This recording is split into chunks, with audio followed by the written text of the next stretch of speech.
Hey everyone, and welcome to the Mishkan Podcast. Shalom, and hope you're having a good week. I'm here with a special guest, my son, Benjamin. He's 14. Welcome to the podcast, son. Yeah, thank you very much for having me. I'm sure it's going to be very fun, Dad. Yeah, it's going to be awesome. We're going to be talking about, what are we talking about today? We're talking about how the alphabet came to be, in the name of God. Yeah, we're talking about the Israeli alphabet here in the 15th century. And so, tell me about where Israel spent 400 years. They spent 400 years in the land of Egypt, specifically in Goshen, somewhere east of the Nile Delta. Yeah, and there they built families and houses, and they multiplied into a great nation. And we're going to be talking about how they were enslaved and how slavery caused them not to be able to do what? Not to be able to read and write, basically, I guess, those kinds of skills. Yeah, and a lot of times when nations would conquer other nations, they'd basically restrict them from learning how to read and write. Why? Why do you think that was? Give me a brief answer. Because if you have knowledge, then it means freedom. It can give you the freedom to not be slaves anymore. Yeah, knowing the right information can help you leverage that to gain freedom somehow, whether it's motivating you or giving you the knowledge of how to overthrow your oppressors, or knowing your history, knowing who you are and what significance you have, knowing your roots. I mean, you can read about anything. I mean, you can read about how to make weapons. There's a lot of different applications to reading. Everything that you know and can do can be learned through reading, and getting an idea of, your identity and your abilities. Reading is a powerful tool. Applied knowledge is power. So let's talk about that. So they're illiterate in Egypt, and basically they're not seeing the straight curved line alphabets like the Egyptians had. They're kind of restricting them from reading the scrolls, and only the educated had access to those, and the free Egyptian people. So they make them slaves. They have them build, cities for the Pharaoh. And who comes along to deliver them? Moses comes along to deliver them. Okay, and how was the encounter with God, with Moses? How did that go? He told him what to do, and when Moses asked God what to say when the Israelites asked his name, he said to call him Yahweh or Jehovah or whatever it was. Yeah, and it's funny because we're going to talk about the name of God after that. We're going to talk about the encounter with the burning bush. Okay, what did God say to Moses, when he asked, what do I tell the people when I go back who sent me? Well, he said, I am who I am. Okay, and that's interesting that he said that. And hold that thought. We're going to jump right into that question after we discuss the alphabet, because this is a very interesting encounter. Yhwh in Hebrew is what he said. And that's a very interesting phrase. So hold that thought. I want to talk about how did the Hebrew alphabet develop after they exited Egypt, because the 10 plagues happened. Pharaoh let them go. And just briefly summarize what happened after that. Well, they came to the Red Sea. They crossed the Red Sea by the mighty hand of God, and they got to the other side, and I guess they needed an alphabet system, and this was their way of getting an alphabet system.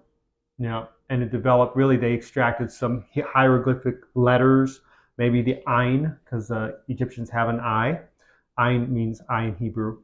And what is the difference between some of these hieroglyphs and the alphabet they had later on? The main difference is that they're more simple. That's pretty much the only difference now that I think about it, actually. Yeah, from the pictographs that they originally came out with. So my theory is this. They were illiterate. They didn't know how to write. They were slaves. But you can more readily recognize a picture than you can even a basic letter shape. Oh, yeah, that's obvious. If you're looking at a cow, it's a cow. If you're looking at an apple, obviously it's an apple. So we did a fun activity at our house. We actually had the kids all create alphabets, me and my wife also. And Ben made a cool alphabet. It's a very interesting alphabet, and it went off of complex pictures, and he simplified it to these forms. This is, I believe, a hornet, and there's a giant somewhere in here that's compared to a tree, but it doesn't even look like that anymore. There it is right there. And so there's a lot of pictures. They represent different things. This is an owl head. It kind of just is a basic shape. But those represent phonetic sounds. And now, like I said, when you're looking at pictures, you can't deny that's an apple. It's an apple. That's a box. That's a cow. That's a door. That's an elephant. But you're not going to write a story with these letters. The Egyptians will. They'll put it all over their pillars and their walls, right? That seems so unpractical, man. It does. They had to form a more straight line alphabet. Here's an intermediate form of what my alphabet was. It's more simplified. It's not a cube. It's now just the square or the box for B. And then here's the ultra simplified version of my alphabet, where you just have a circle, a square, upside down A, basically, and just, that's how language or alphabets form. Okay, now let's talk about in the Sinai Desert. What do they find in the caves?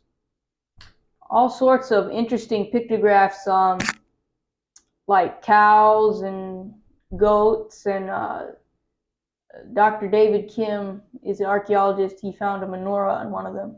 Yeah, somewhere in the west median, where they believe Mount Sinai is. So let's talk about that journey. So they get to the Red Sea, fire pillar falls, the Egyptians chase after them. God splits the Red Sea, they go through, the Egyptians drown, they're rescued. They literally get saved by God. They go through the wilderness and they wander all the way, led by the cloud, to Mount Sinai, where Moses goes up for 40 days and receives what? He receives the 10 Commandments and... Yeah. What did he receive, Dad? I'm sorry. 10 Commandments. That's about it. Came down after 40 days. And here's what's funny. Before he broke them, what I believe is this, and talking to a reliable source, like I said before, we get into this topic about the 10 Commandments. He believes that the 10 Commandments, since they were illiterate, were written in pictures, also to not confuse the letters at all, because simplified straight curved line letters morph. Pictures don't. There was a definitive recognition for pictures in the 10 Commandments, so you can't mistake the letters. It's always going to say, Anochi Adonai Elohecha asher chotzatecha mi'eretz Mitzrayim mi'bet avdim. I am the Lord your God who brought you out of Egypt, from the land of Egypt, from the house of slavery, right? It says those words, and it's going to say them in picture form, and you can't mistake the picture letters that are phonetic sounds. I mean, that would make sense to me, especially if these Israelites didn't know anything about the alphabet, if that so be the case. Now, this is a theory, but I believe the theory is it could be correct. Now, let's go to the name of God. Let's rewind way back 40 years, because now we have a simplified alphabet. I'm going to put it up there on the screen. This is the Paleo-Hebrew alphabet. I believe that was developed as Moses wrote the Torah, as the people were being educated by Moses and the priests, and everybody was learning to be educated in reading. Now we're going back to when Moses met God in the burning bush. How did Moses, have this experience with God? What happened? So yeah, he at the burning bush, he took off his sandals first, and he just basically was trying to make excuses to not speak to Pharaoh to let the Egyptians go, because he felt he was slow of speech. And towards the end, he says, "What am I going to tell the Egyptians if they ask who sent me?" And God said to say, "I am who I am." Yeah, so we're going to talk about that. Now, this is a very interesting phrase. I mentioned it at the beginning. Yhwh, Asher, Yhwh is they're common words. So Asher, that's a common word. Yhwh, that's a common word. And God didn't want his name to just be a common word, because that then they wouldn't treat it as holier. That's And correct. he's holy. That the words weren't separated yet. They weren't sanctified words. They're just common everyday words. Now I speak fluent Israeli Hebrew. If somebody were to say, "Hey, are you going to be at the party in Hebrew," or or invite me to their house, I would say Ehyeh Sham. Ehyeh means I will be. Sham means there. I will be there. Well, you say Ehyeh every day. That's just a common word. You wouldn't want to use that common word as God's name. So God said to Moses, "Tell them that Yhwh sent you." And what is this word? Like, basically, he puts the yod in front of hey vav hey, and hey vav hey was a word. It means somebody who is present, somebody who exists. Like I am, like if I say Ani Hoveh, I am the one who is here or who exists. Yehovah kind of has the idea of like, I will be the one who exists, or I am the one who is being, and I am going to continue to be forever kind of idea. Okay, there's a lot of ways you can look at this word, but since it's new and he's creating this, he puts the little yod on there to make it a new word so that it's designated for him, so they don't just spout off a Ehyeh. So it's a brand new word, basically? It is. And also, the third commandment, I believe it's don't take the Lord's name in vain. A lot of people think, oh, don't use God, don't use Lord, don't use Jesus in a disrespectful way. Actually, there's more to it than that. If the Lord puts his name on you, and you're his people, and you're his person, whoever sees and knows that about you, you're now carrying God's name. Your behavior and your words now could bring shame to that name and dishonor. Kind of like me with my dad's last name or my family's last name, Cohen. I can either bring shame on our last name or honor on our last name, Cohen. That's right. Ben is right about that. Like he carries my name and my father's name. He is representing the Cohen family. In Hebrew, that means priests. And, if he misbehaves, he's bringing shame on our family, especially he's still a minor. He's not 18 yet. And my name, really interesting, my dad named me. And in Hebrew, Yirmiyahu Cohen means the Lord will raise up for me a priest. Or if you're referring to, Yaram also referred to crucifixion. The Lord will crucify for me a priest. And I thought that was always interesting. Like, that's what it means phonetically. But is there significance to that? I don't know. Maybe God knows. Could be. Could be. Benjamin's name is Benjamin Lee Cohen, son of my right hand, to me a priest. He's helping me. He's on my left-hand side right now, though. You should be sitting on my right-hand side. All right. So we're going to be talking about the name of God. The name of God is holy. We don't just use it and throw it out. Even the rabbis that are very particular about the way they write this name, they say this name. They say Adonai. Adonai is like my Lord, my Lord. And it's a very respectful way to refer to God. They use it in the Messianic Church, of which I was a part of. And I would not want to use God's name flippantly. It's actually something that should cause us to take pause and think about.